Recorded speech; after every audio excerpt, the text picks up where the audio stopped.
नाशिकसह राज्यामध्ये द्राक्षे काढणीचा हंगाम सुरू असून अमेरिका, इस्रायल, इराण या देशामध्ये जे आहे तर ते आता युद्ध सुरू आहेत आणि याचा थेट परिणाम द्राक्ष निर्यातीवर होत असल्याची चर्चा समोर आलेली आहेत.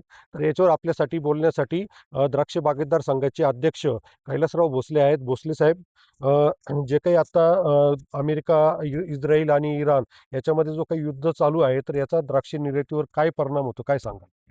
नाशिक जिल्ह्यामधून जी काही निर्यात होती ही महाराष्ट्रातून सगळ्यात जास्त निर्यात ही नाशिक जिल्ह्यातून होत असते आणि ह्या निर्यातीवरती या युद्धाचा तसा काही परिणाम झालेला नाही. त्याचं कारण असं आहे का आखाती देशामध्ये सुरुवातीला डिसेंबर आणि जानेवारी महिन्यामध्ये निर्यात होत असते आणि त्याच्यानंतर फेब्रुवारी असेल, मार्च, एप्रिल या महिन्यामध्ये युरोप, UK आणि रशिया याच्यामध्ये निर्यात वाढते आणि आता आपण युरोप, UK, रशिया याचा रूट वेगळा आहे. सुएझ कालव्यातून अगोदर तसं 2 वर्ष अगोदरपासून आपलं मालवाहतूक बंदच होती आणि आत्ताही ती बंद असल्यामुळे ती आफ्रिका खंडामधून आपली मालवाहतूक होत आहे. त्यामुळं ह्या युद्धाचा तिकडे काही परिणाम नाही. कारण आखात्या देशामध्ये आत्ता जे काही निर्यात जी होत होती ती एकदम नगण्य होती. त्यामुळे त्याचा काही परिणाम झालेला नाही. एकंदरीत अशा चर्चा समोर येत आहेत का कंटेनर अडकलेले आहेत, 200 कोटींचं नुकसान झालेलं आहे, असं काही आहे का? हां, निश्चितच काही JNPTला थोडीशी गर्दी मात्र कंटेनरची झालेली होती.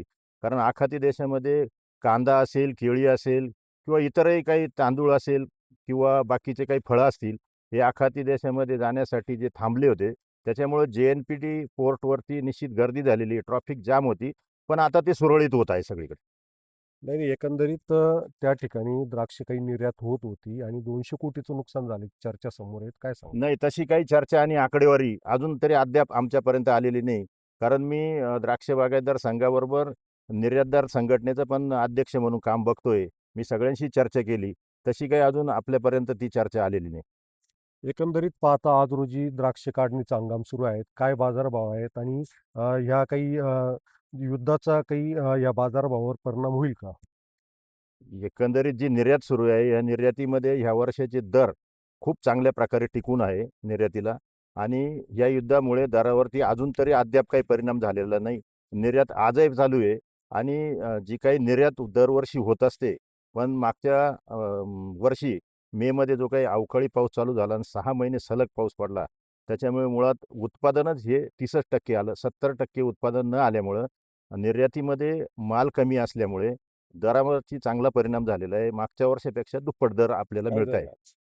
आपल्याकडे आता जवळपास थॉम्सनसाठी एक्सपोर्टला ₹150 पर्यंत दर आहे आणि क्रिम्सनसाठी साधारण ₹175 ते ₹80 पर्यंत दर. एकंदरीत पाहता द्राक्ष निर्यातीवर या युद्धाचा कुठलाही परिणाम झालेला नसल्याची माहिती जी आहे तर ती द्राक्ष बागेदार संघाचे अध्यक्ष कैलासराव भोसले यांनी दिलेली आहेत. त्याच्यामुळे कोणी कुठल्याही चुकीच्या बातम्या समोर येत असतील तर त्याची शहानिशा झाली पाहिजे, जेणेकरून कुठल्याही द्राक्ष उत्पादकांच्या दरावर परिणाम होणार नाही. उमेश पारीख, TV9 मराठी, निफाड, नाशिक.